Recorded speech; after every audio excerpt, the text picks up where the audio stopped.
ekintu kya Aaron Kiiza mwami Freeman Mugabe ne banne bayinza okulowooza nti babadde bakwata muntu mutene naye bakutte ku live wire. Ekintu ekyo tebamanyi buzito bukiri mu mbabuulira.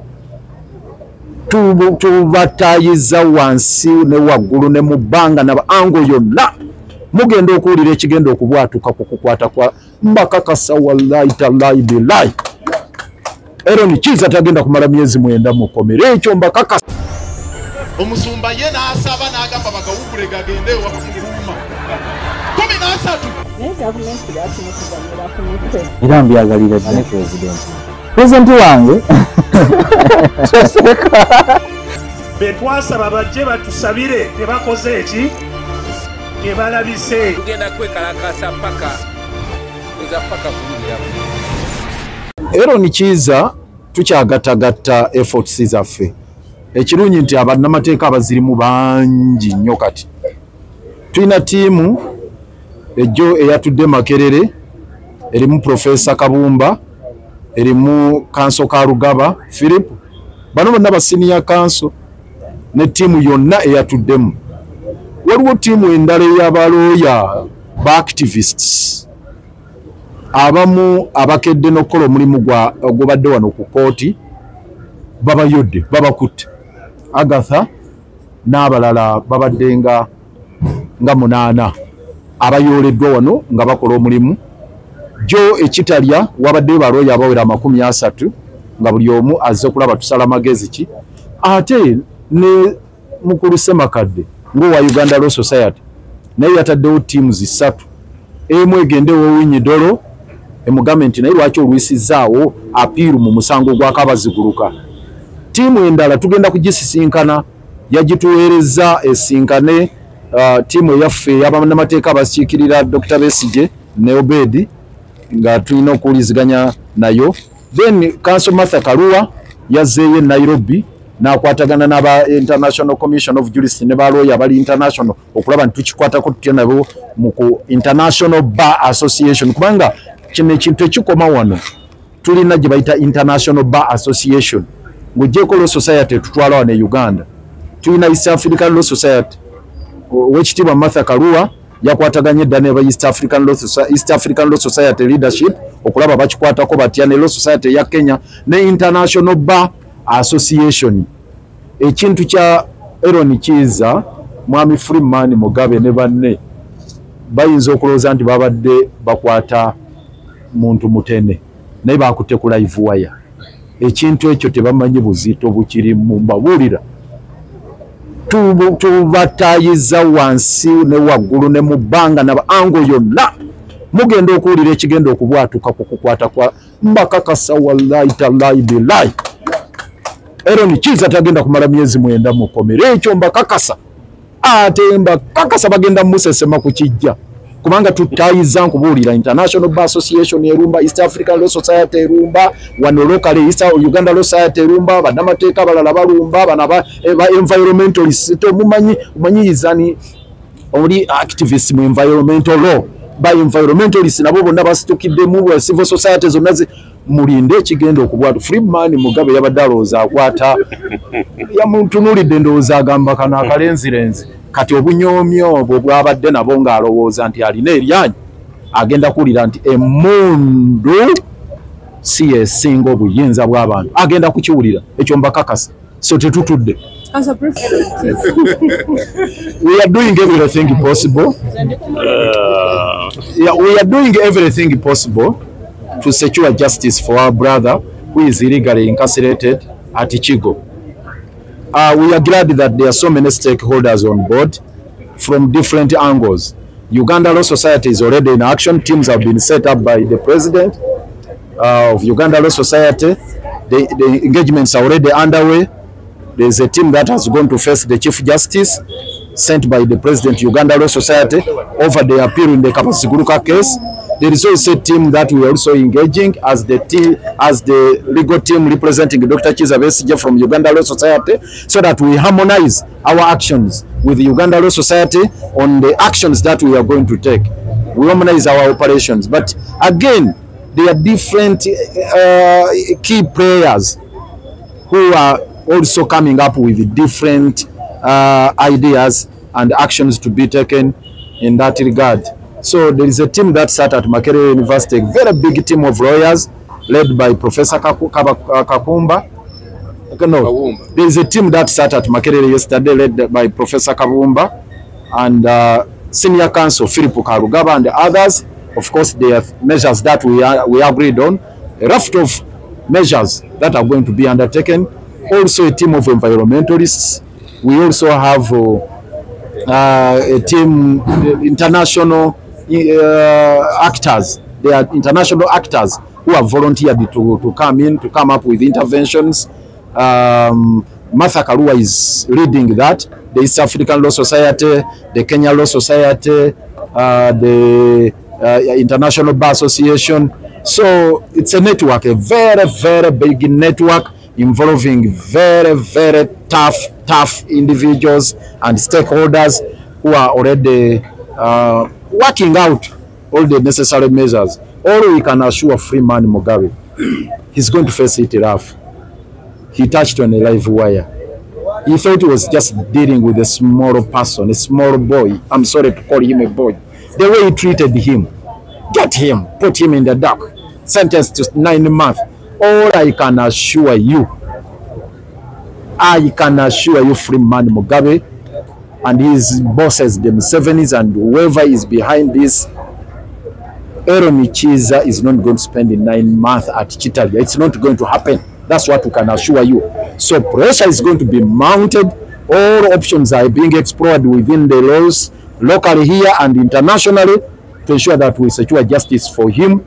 And pretty soon, we are going to secure his release. And on his own terms, not on the terms of General Kaguta Museveni, and not on the terms of Freeman Mugabe of the General Court Martial, but on our own terms, on Chiza Aaron terms. That we can assure them.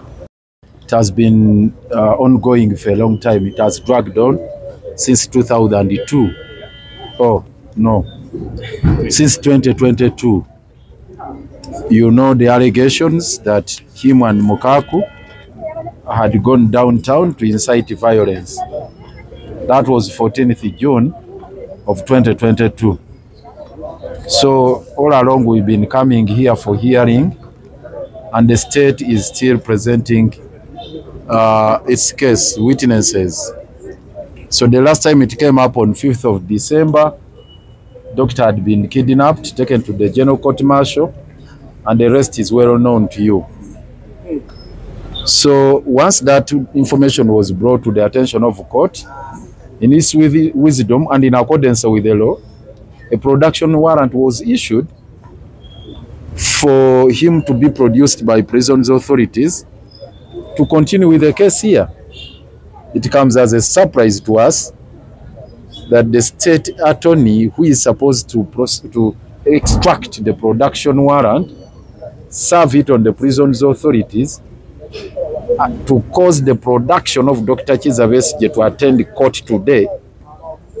He is speaking in tongues, purporting to shift the burden onto the defense counsel that it was actually our obligation to cause the production of Dr. Besigye here by extracting the warrant.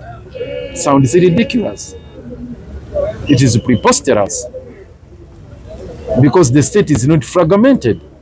The very state that brought Dr. Kizza Besigye here to face the trial before this Uganda Road Court is the same state that kidnapped him from Nairobi and dragged him to the General Court Martial, and is the one which is incarcerating him in Ruzira. So it is the state is representing here as a state attorney. It was just a question of two agencies communicating with each other to cause his production here. Now we had the audacity of telling the court that the defense lawyers sat on their job and never extracted the orders. We take exception to that, and that's the reason we wanted him penalized. We had asked the magistrate to penalize the state attorney for that inadvertence and in recklessness or negligence, because we are talking about matters of rule of law, matters of rights, matters of expeditious trial. This matter has dragged on for a long time. Now the trial has aborted just because of sheer inadvertence on the part of the state attorney. and he goes away scot-free. We're not satisfied with the way he has been treated by court. We thought stern measures ought to have been taken against the state attorney for that kind of reckless conduct. That said, we are going to wait till the 21st when the matter is coming up for hearing. Hopefully, on that day, they will be able to close their case. But even then, you can imagine how they are making our client run from one court to another. You know, this is all choreographed to continue with their persecution and their torture system, so that they cause fatigue on the part of Dr. Kizza Besigye and all freedom fighters, all democracy-seeking forces, so that we are kept in the corridors of court, moving from one court to another. So now you can imagine, we are paying our attention to the case at the General Court Martial, preparing to see how to secure his release. We are struggling again to appear here, again to continue with the hearing of this hopeless case, as we also battling to secure the release of our colleague, Comrade Aaron Kizza, who was summarily, actually who was not even tried, who was illegally sent to jail. So you can imagine how they are making us busy in all these trumped up, you can imagine how they are making us extremely busy with all these trumped up charges, moving from one court to another, running from one place to another, instead of focusing on matters that are beneficial to the people of Uganda and also for seeking democracy for our country. But we shall continue with it, with the struggle. We move on undeterred. That is the position. So we shall be coming back here, hopefully this time round, now that court has taken it upon itself to cause the warrant to be executed, and also to ensure that the prisons authorities are directed to produce Dr. Besigye. Hopefully this time round, we shall not be treated to the theatrics that has happened this morning.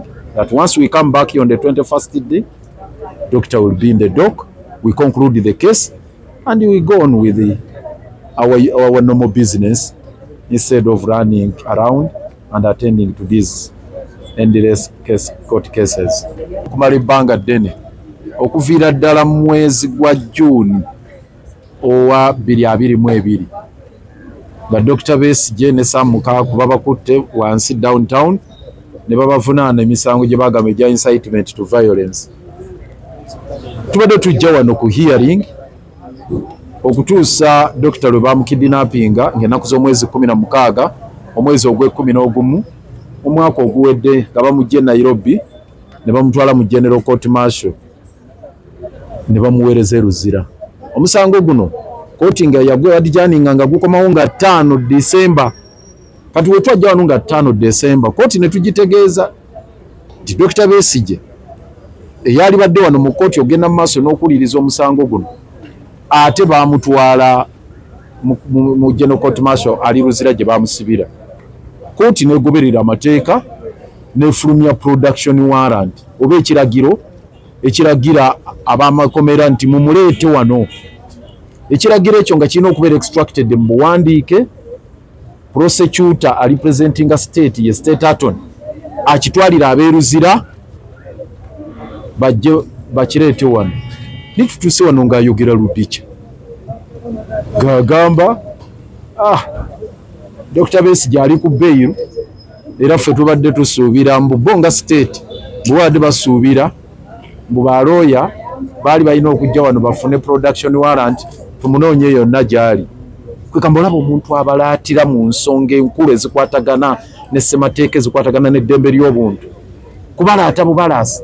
Era kyemuvudde mulaba nga tusabye kooti ne tugamba efulumye ebiragiro ebikangavvula prosecutor ave mu muzannyo, ave mu kuliisa ebijanjaalo empiso, ave mu kusanyira mu ddembe ly'abalala. Toyinza kubanga go representing a state.